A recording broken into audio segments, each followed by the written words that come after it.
had somebody come up to me a while back and comment that we were sure lucky having HideAway and a sailboat like that we could just throw on a couple bags of groceries and sail off over the horizon. I didn't want to break the illusion, so I agreed with him, but as anybody knows who's ever tried to sail to a destination off over the horizon, it takes careful planning in order to make that trip successful and safe. So today on Sailing HideAway, we're going to show you how we plan a trip from Gulfport, Florida, all the way across Tampa Bay, right off the charts, to Pine Island near Apollo Beach. Come join us. It's going to be fun. Well, you know, the thing about going to Pine Island, Linda, is we've never been there before. Don't really know where it is. Yeah, I remember them mentioning at the meeting that it was on the east shore of Tampa Bay and not too far from Apollo Beach. Well, this is Apollo Beach right in here, and there's a power plant here that we'll probably be able to see most of the time. I think it might be a little bit further south, so as long as we don't get fog. Yeah, and here's a water tank also, and a water tower, yeah. The question is, we need to verify that is it this one, or this one, or this one? Right. So, you know, why don't we go on Google? I bet you that's a popular island to go to. Maybe we can get an aerial picture of it. And if we do that, we might be able to figure out which one it is, because yeah, verify shape. Yeah, it's got this little artist palette hook there. That's probably the Anchorage, but so does this one, and it's a lot closer to Apollo Beach. Okay. All right, well, let's go do that. Okay. Okay, we figured out that this is actually Pine Island, and yes, it is right at the intersection of those three shipping channels, like we discussed before. But our anchorage is actually in this little hook over here. We won't theoretically feel the wakes of the boats or the roar of the jets, I guess. When we were checking that online site, we were able to see a satellite view and determine that there are shallows on the southern tip, so we need to watch for that. That's right. It doesn't show it on the chart, but this hook's out. There's some other things on the chart that are interesting. This is called a spoil area, and there's several of them, and of course that's where they put all the junk when they dig these channels. The problem with the spoil area is they don't tell you how deep it is because they don't know. It varies. Yeah, it varies. Now with our Compac 23 drawing 28 inches, I don't think we're going to have a problem. Some of the other boats might. Well, the first thing we need to do is to figure out the heading going back to not Gulfport, but Pinellas Point or St. Petersburg, that area. This is kind of an old chart, but here's a compass rose, and this way is generally north. I don't know that we need to worry too much about compass correction here. It's certainly off, but I don't think we're going to get too concerned about it because it's really not all that far. So I'm going to put my divider, or my parallel rule right on the north, and then all I'm going to do is move it up to about where our anchorage is, and then I'm going to draw a line so I know that that's my north. Right? Okay, so that being done, all I have to do next is take my handy dandy plotter, and I'll put this right on, directly on, and align to the north-south marks on the plotter, and then I just hook it around. And this is going to be the best course we can have, which is about 235. So then it's just a matter of drawing that line, and now I know my heading to go from Pine Island to this first mark that is actually off the chart. Okay. Since we have to cross so many shipping channels, and we're going to be in close to military zones, so we're going to be going under the Sunshine Skyway Bridge, which will be on TV at that point. There's a lot of things we need to be able to recognize, and this is a really handy publication if you can get it. It's the U.S. Aids to Navigation, and that explains all the buoys and the markers that you're going to see. The red right returning rule doesn't necessarily apply when you're on the major shipping channels, so it's important to be able to recognize what you're looking at and take appropriate action. Okay, well, we're going to start here in Gulfport, where we're from, and we're going to sail across the bay, right? We've done that 1,000 times. How hard can it be? Well, the main thing is that we need to watch. There are shallows as we reach the southwest corner of Boca Ciega Bay, just before we go under Structure C. And of course, there's timing on that bridge. It opens every 20 minutes, and quite often you have to wait a little bit. Yeah, there's a fairly large area here that you can float around in and wait for the bridge to come up, so it's not such a big deal. But these marks right here are ankle deep to a heron, so you do have to be careful coming into it. Structure C is a pretty nice bridge. It isn't so hard to get under. It seems to have good tenders. On the other side of it, the south side here, there's plenty of room to sail around if you're delayed coming back. So our course is going to take us along St. Pete Beach here, and then we're going to head off to port, and we'll go under Structure E. It's important at that stage to watch closely that you do not cut this corner. It's very shallow. The chart marks it as 1 or a half foot right in there. So it's very important not to cut that marker right there. And then the timing is different on Structure E. Yeah, it's done every half hour. Now back in the good old days, the two bridges, C and E, used to be on the same time. So within 20 minutes you could get through C, make this turn, and go right under E without any problem at all. But facts of the matter are, this is a very wealthy part of town, and you can guess what happens next. They didn't like waiting for the boats. So now this is under a 30-minute wait period.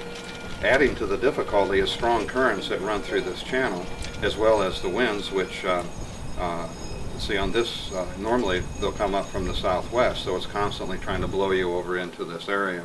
Very difficult thing to wait for, and you'll see in the video how hard that was for us to get through.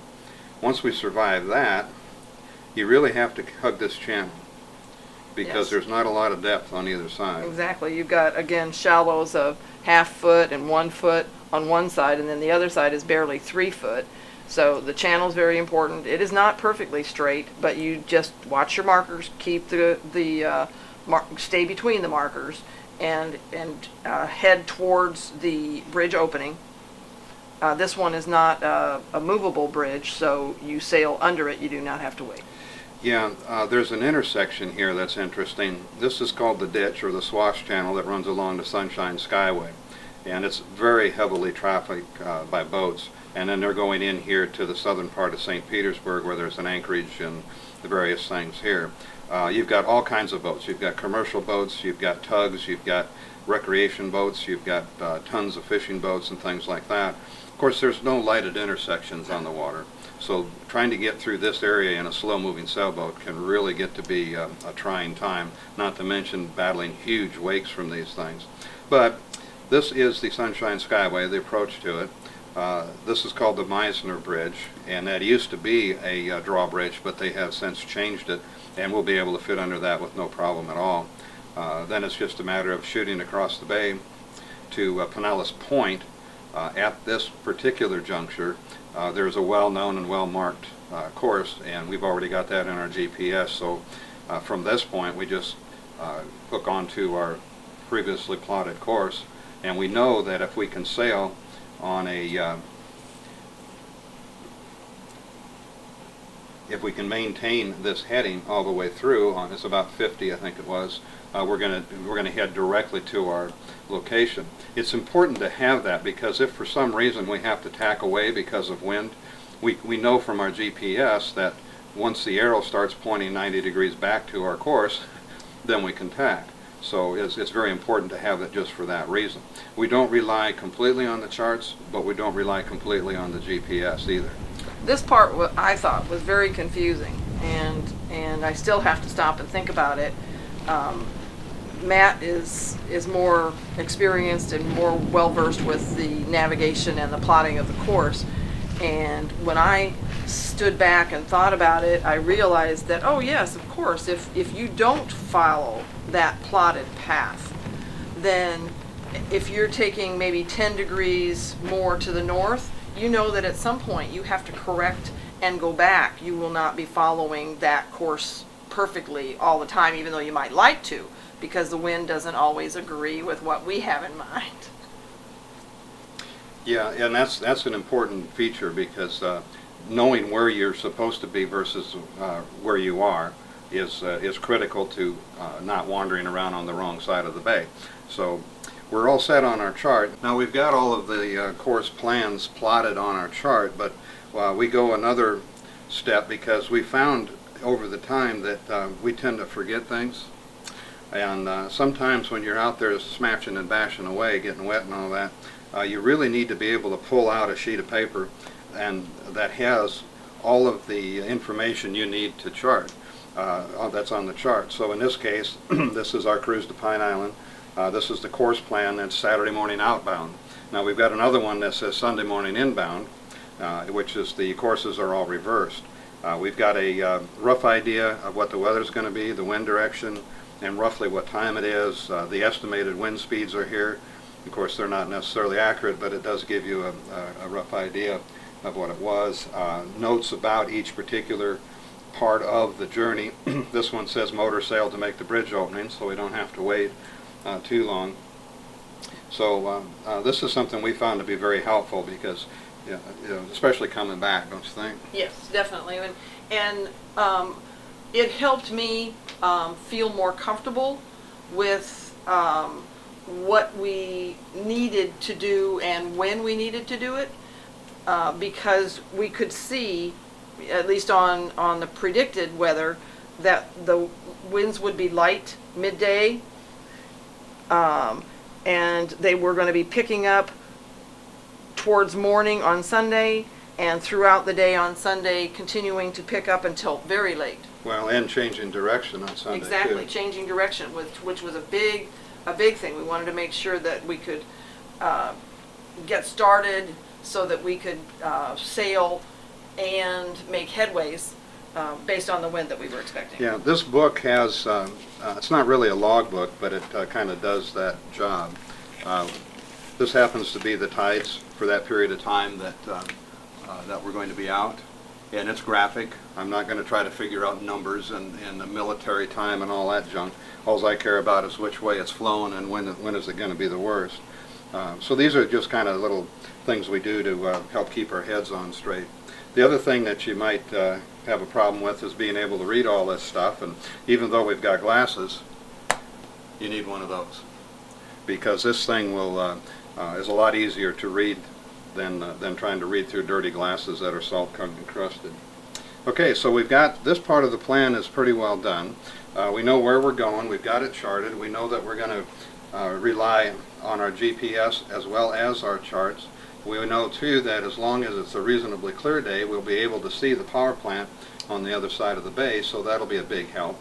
We can't steer towards it, remember, Right, right. because it's not, that isn't the location, but at least it will stay in mind. We know too that we're going to be going within sight of St. Petersburg. Tropicana Field and the downtown should be visible. Right, right. So that we can we know that if we go north of that downtown St. Pete area, we've gone further than what we should in order to make our point at Pine Island. The other thing that I would like to comment on here is that the weather, because it's so variable, you need to be variable. You need to be ready and open-minded to change your heading and be ready to adjust. If you know what you were planning to do to start with and you share that with your captain or your crew, then everyone knows what's happening and they can work together.